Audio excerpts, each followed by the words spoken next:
Namaskar.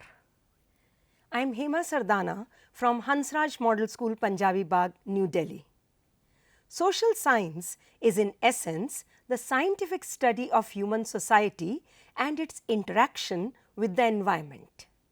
Delving into the domain of social sciences in classroom transactions, I am here to provide insight into the application of multiple intelligences in teaching social sciences. Before we go ahead, I would like you all to brainstorm about its need, the need to teach social sciences. Why do we teach social sciences? I must say, social sciences encompass diverse concerns of society and include a wide range of concerns drawn from the disciplines of history, geography, political science and economics. Therefore, the content we cover in our classrooms should raise students' awareness. It should encourage critical analysis, exploration and imbibe social, cultural and analytical skills.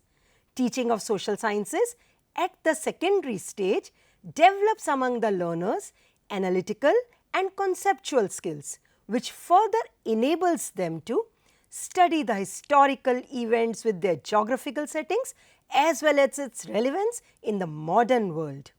Understand the processes of economic and social change and development with examples from contemporary India and other parts of the world. Gain knowledge about the rights and responsibilities of citizens in a democratic and secular society. Analyze the processes of change and development in India in relation to the world economy and politics. Appreciate the rights of local communities in relation to their environment, the judicious utilization of resources, as well as the need for the conservation of the natural environment. Moving ahead, we understand that teaching social science to secondary stage students is indeed a challenging task. It is believed that the subject matter of social sciences merely transmits information. Hence, to focus on conceptual understanding rather than lining up facts to be memorized for examination, emphasis has to be laid on developing concepts and the ability to analyze information rather than on mere retention without comprehension. Another challenge is to take an integrated approach to teaching of all the 4 disciplines of social sciences and avoid silos in teaching learning of social sciences. NEP 2020 also recommends this integrated approach to make the subject more relevant to its real life situations. The volume of content to be transacted within the stipulated time also poses a major problem which needs to be tackled through the use of suitable pedagogical tools for its effective transaction with proper time management.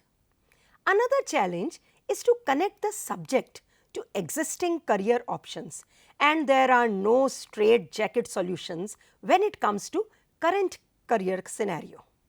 Career counseling and keeping updated with the latest trends in job market can be a solution to the problem.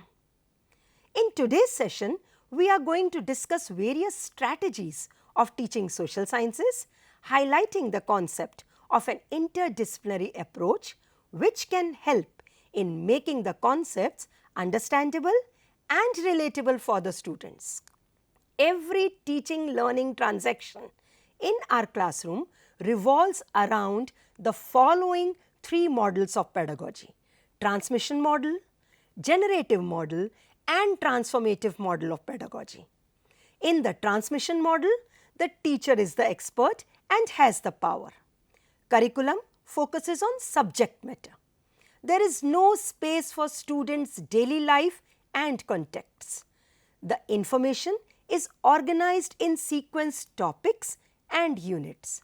The teacher delivers, the students have to master them.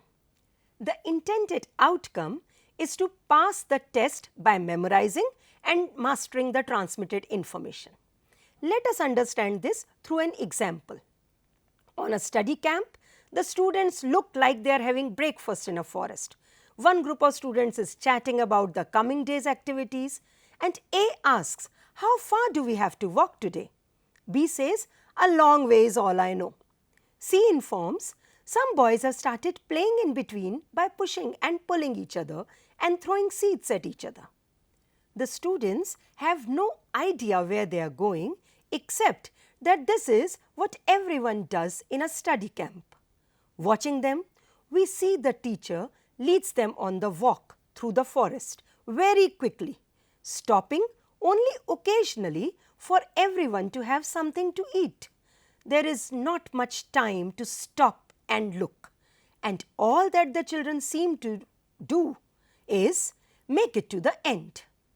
Some girls slip, some get minor bruises while walking through the forest.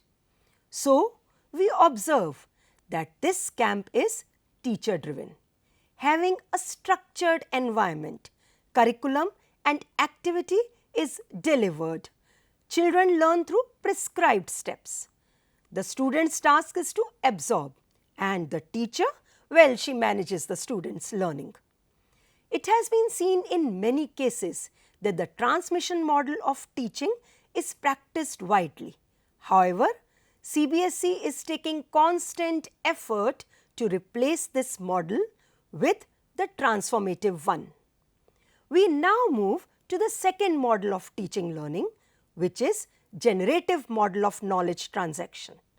Most of our classrooms function on this model nowadays. Generative model of pedagogy is closer to collaborative approach. The knowledge, concepts is more likely to be constructed or developed by both student and teachers. Curriculum focuses on problems and solutions by both teachers and students. Learning is gauged by observing each student's growth and thinking process. Inquiry process, students' predisposition to lifelong learning is kept in mind. Let's go through this example to understand it better. The class is making its way to the school grounds, where the students are going to observe different types of plants and leaves in nature. Some of the students want to collect different things and create a classroom display. So they have listed the characteristics of different plant leaves and they verify the soil in which their plants are growing. The teacher helps them when they come across unusually shaped leaves. She helps them keep track of what they are observing and also doing. Now Sid says she always makes sure we choose a few plants and shows us how to examine them properly. Monica says, I find it interesting to see that the things that we see on a map are around us as well. I want to learn about types of trees with the help of interesting examples from the real world. So here we observe that the nature walk is learning driven. Teacher and pupils negotiate learning together. Students are active partners with some say over curriculum content. Students work collaboratively. Learning occurs through inquiry and joint problem solving. We now move to the third model of teaching learning.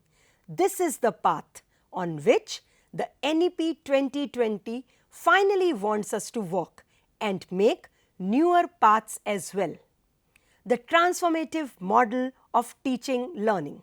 It places the student at the center of learning, helps learners find their own inner voice and power. Therefore, they feel empowered to effect social change, bring about justice, peace, freedom, and other components of the human condition. Teachers have to respect and have compassion for co-learners. All ways of knowing are interconnected and enriched by each other. The desired outcome is to change, to transfer learning into social action outside the classroom. Understand this situation for clarity of the transformative model. The room is noisy, it looks busy, and the students are sitting in groups heatedly discussing a topic. They are arguing a lot and justifying their views. Each group has a different role as water drops, a cloud, sun, a river, a lake, and so on. So, they have to present the hydrological cycle. The teacher is talking to different groups as they ask questions and prepare.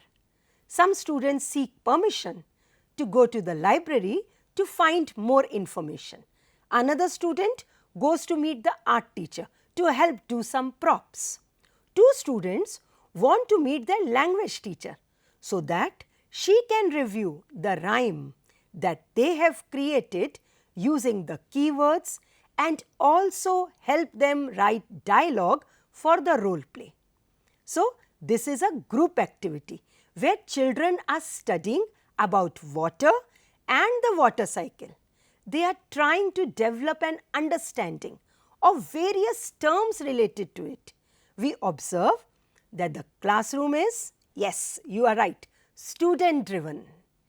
The teacher is just a facilitator, guiding students on various occasions. And here, the students organize their learning and pursue their interests.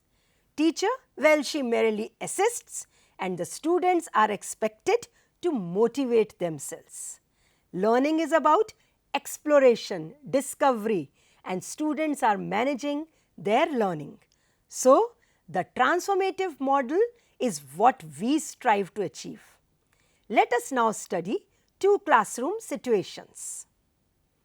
Classroom A is a history class, a class of 30 students listening to the teacher when she announces the topic Akbar.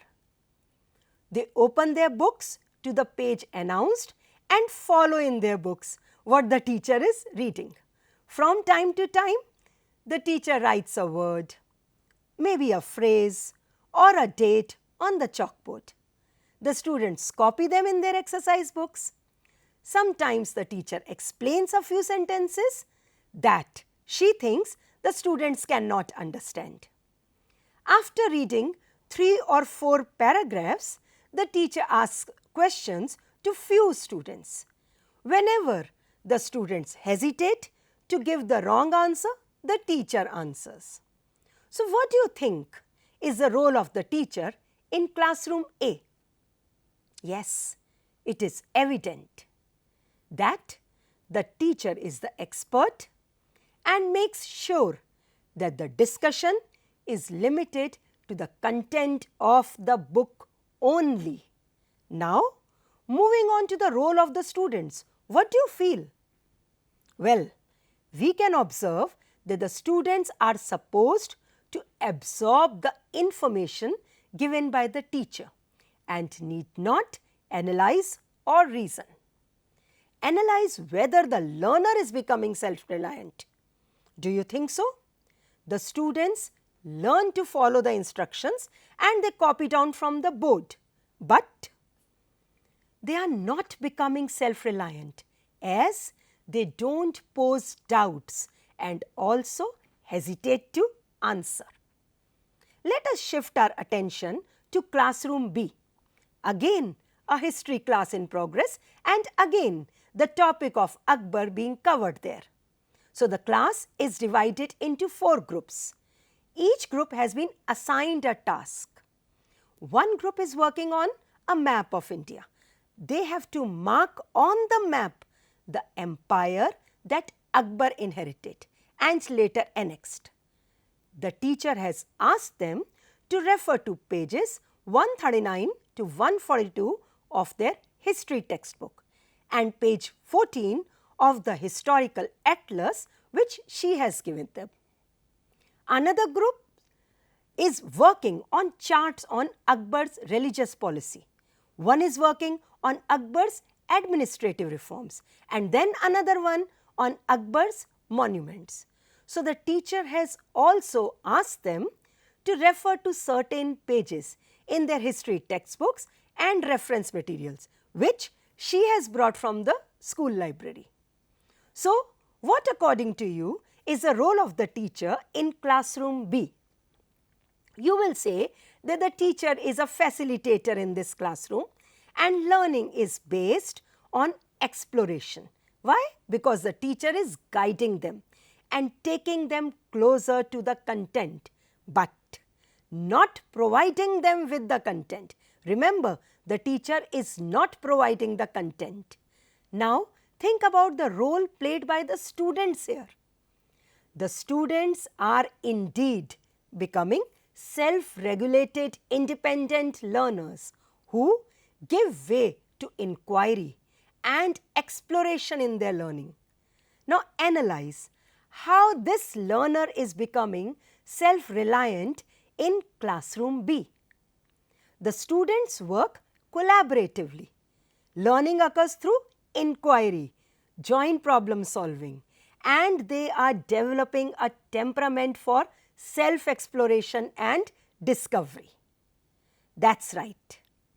Moving ahead, understanding multiple intelligences, we realize that there are learners with diverse learning abilities in our classrooms who enjoy learning through different ways in classrooms. So, we must take into consideration the appropriate application of multiple intelligences in our classrooms. What would you say about MI in simpler terms? What, according to you, is multiple intelligence theory when it comes to teaching and learning in classroom? Well, according to Howard Gardner, the father of multiple intelligence theory, so multiple intelligences refers to a theory describing the different ways students learn and acquire information. These multiple intelligences, they range from the use of words, numbers, pictures, music to the importance of social interactions, introspection, physical movement, being in tune with nature, and so on. Now, what importance does it hold for students? Do we need to incorporate multiple intelligences? Yes, because most of the time the teaching learning activity revolves around verbal abilities. The theory of multiple intelligences allows us to think about different types of mental strengths and abilities, and it also helps the teacher learn to recognize the preferences of their students. These intelligences have been demarcated into different groups based on the way learners prefer to learn. Let us explore them from the perspective of a social science teacher. First is linguistic intelligence that uses language as a means to express information, concepts, ideas, etc. And these learners, they are sensitive to meanings, sounds and rhythm of words. They like to read, write, tell stories. They are good at memorizing names, places, dates and other related information. Such learners learn best by saying, by hearing, by seeing words. And activities such as dialogue writing, storytelling, recording podcasts, debate, creative writing, etc. fascinate such students. Just think of an example where you have practiced verbal intelligence in your classroom. Let's connect the book with the real world situation to make our social science meaningful. Hold a debate, a declamation, interactive session which may be followed by a quiz or a questionnaire on the topic. Despite being the third largest economy in the world, we stand at 126th position out of 146 countries in the happiness index in the world. Well, you must be knowing the World Happiness Report is a publication that contains articles and rankings of national happiness based on respondent ratings of their own lives. The report primarily uses data from Gallup World Poll, the Wellbeing Research Center at the University of Oxford, and the UN Sustainable Development Solutions Network. As of March 2024, Finland has been ranked the happiest country in the world 7 times in a row. Logical mathematical intelligence helps to analyze problems logically, carry out mathematical operations, and investigate issues scientifically. Such learners are sensitive to order and sequence. They like to experiment, to figure out things, to work with numbers, ask questions, and explore patterns and relationships. They are good at mathematical calculations, reasoning, logic, problem solving, and they learn best by categorizing, by classifying, and working with patterns and relationships. Now, how can you make the best use of this intelligence in social science? For example, why not think of letting students prepare bar graphs on the population dynamics of the country, or studying maps to understand the climate of an area, to analyze the availability of soil and crops grown in that area. Spatial intelligence. This is the third one we are moving to now. Spatial intelligence perceives visual trends, conceptualize shapes and objects, and interpret images and diagrams. Visual spatial learners are sensitive to visual cues and images. They like to draw, build, design, create things, daydream, look at pictures, slides, watch movies, and play with machines. Such learners are good at imagining things, sensing changes, solving mazes, puzzles, reading maps, charts, etc. And they learn best by visualizing, dreaming, using the mind's eye, and working with colors and pictures. So, don't you think explaining a topic through mind maps, timeline charts, graphic organizers, acronyms, etc. will play a vital role in making your teaching captivating? For example, expressing opinion on disparities of income and opportunity by making cartoons, or preparing a bulletin board or a collage on various multinational companies to understand the topic of globalization. Moving ahead, musical intelligence encompasses the capacity to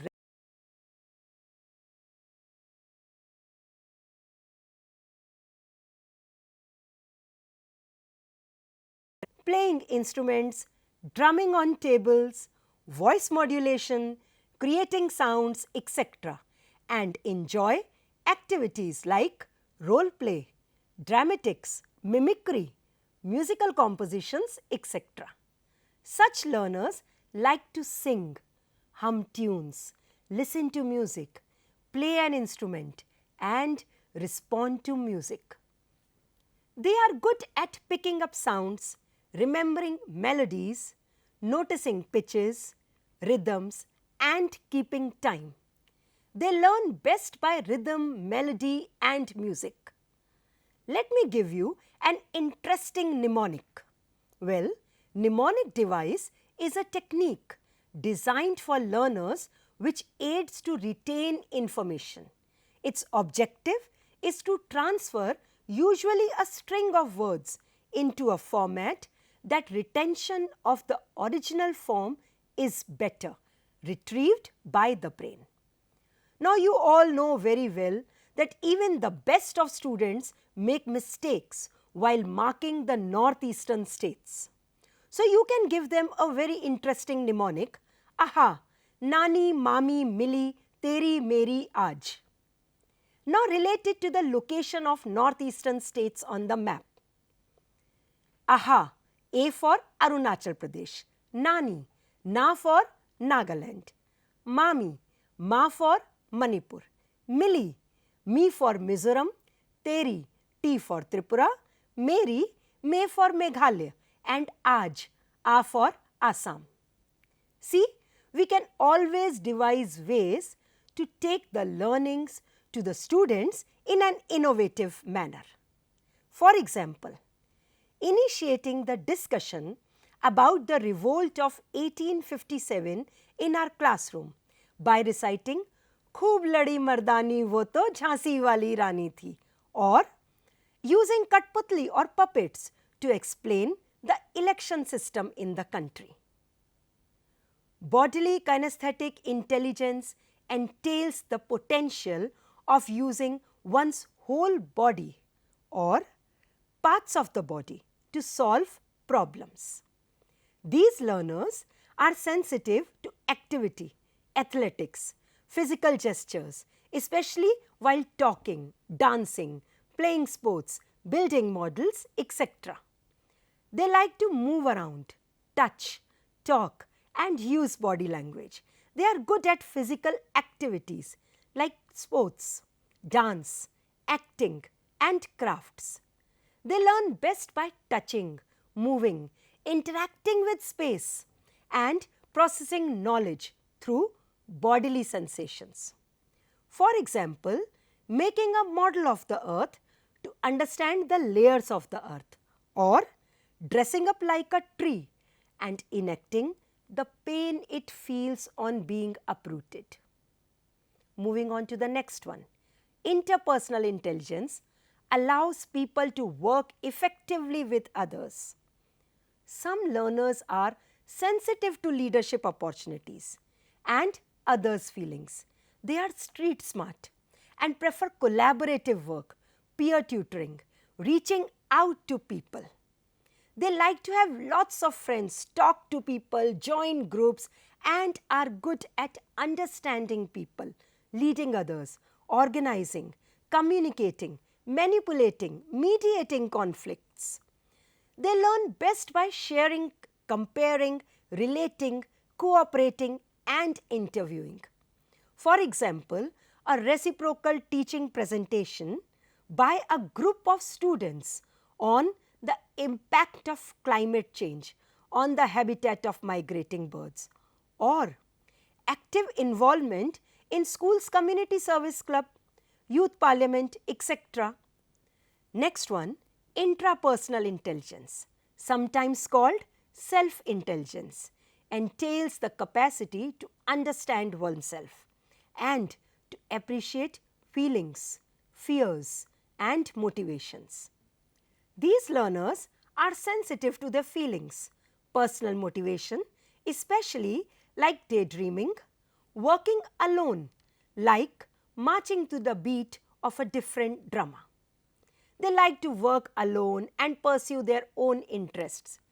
They are good at understanding self, focusing inward on feelings and dreams, following instincts, pursuing interests and goals, and being original.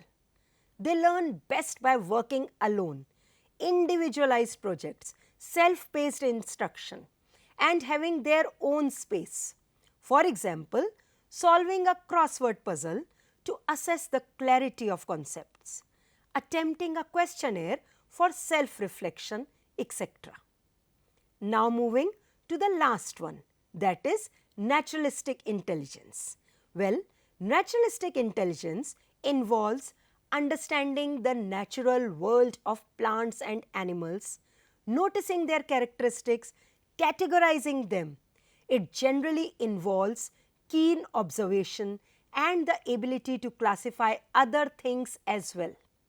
Such learners are sensitive to patterns in and connecting to nature, especially like animal and natural phenomena. They like to be outside with animals, with geography, in weather, interacting with the surroundings, and are good at categorizing, organizing a living area, planning a trip, preservation and conservation.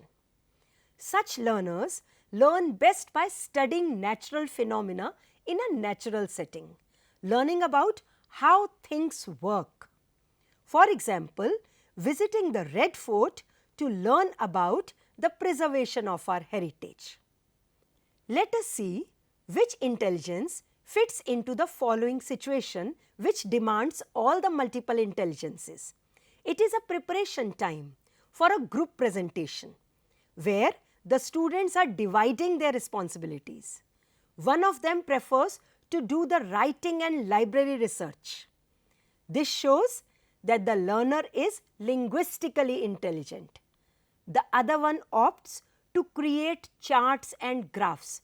What do you have to say about him or her? That means the learner is logically and mathematically intelligent. There is another one who prefers to draw all the pictures. So this clearly tells that the learner is a visual spatial learner.